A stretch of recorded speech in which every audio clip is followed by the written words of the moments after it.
మొదటి సార్వత్రిక ఎన్నికలు ఎప్పుడు జరిగినాయి?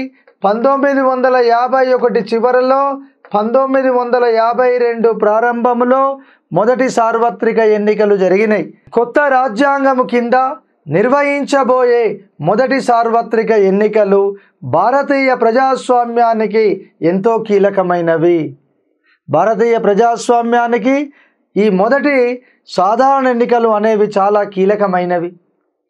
బ్రిటిష్ పాలన నుంచి స్వాతంత్రం వచ్చిన తర్వాత ప్రజాస్వామిక పంథాన్ని అనుసరించటానికి భారతదేశము కట్టుబడి ఉండటాన్ని ఇవి సూచిస్తాయి.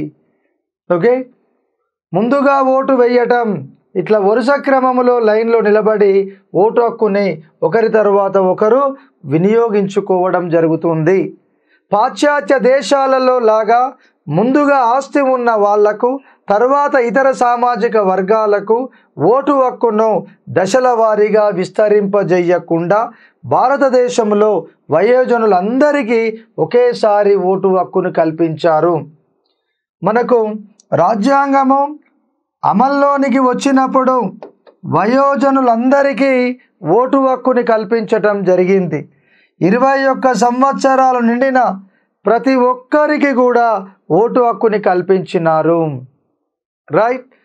కానీ ప్రస్తుతం 18 సంవత్సరాలు నిండిన ప్రతి ఒక్కరు కూడా ఓటు హక్కుని పొందుతున్నారు. గతంలో అట్లా లేదు. బ్రిటిషు కాలములో ఆస్తి ఉన్న వాళ్ళకే, బాగా చదువుకున్న వాళ్ళకే, ఓకే, తర్వాత పన్ను కట్టే వాళ్ళకే ఓటు హక్కునిచ్చినటువంటి చరిత్ర. కానీ స్వతంత్ర భారతదేశంలో రాజ్యాంగ ప్రకారము వివక్షతలు లేకుండా వయోజనులందరికీ కూడా ఓటు హక్కుని కల్పించినాం. ఉదాహరణకు స్విట్జర్లాండ్లో మహిళలకు ఓటు హక్కు 1971లో రావడం జరిగింది. అంటే 1971 కంటే ముందు ఈ వయోజనుల అంటే మహిళలకు ఓటు హక్కు అనేది లేదు స్విట్జర్లాండ్లో. కానీ భారతదేశంలో రాజ్యాంగ ప్రకారము మహిళలతో పాటు ప్రతి ఒక్కరికి కూడా ఓటు హక్కుని కల్పించినాం వయోజనులందరికీ.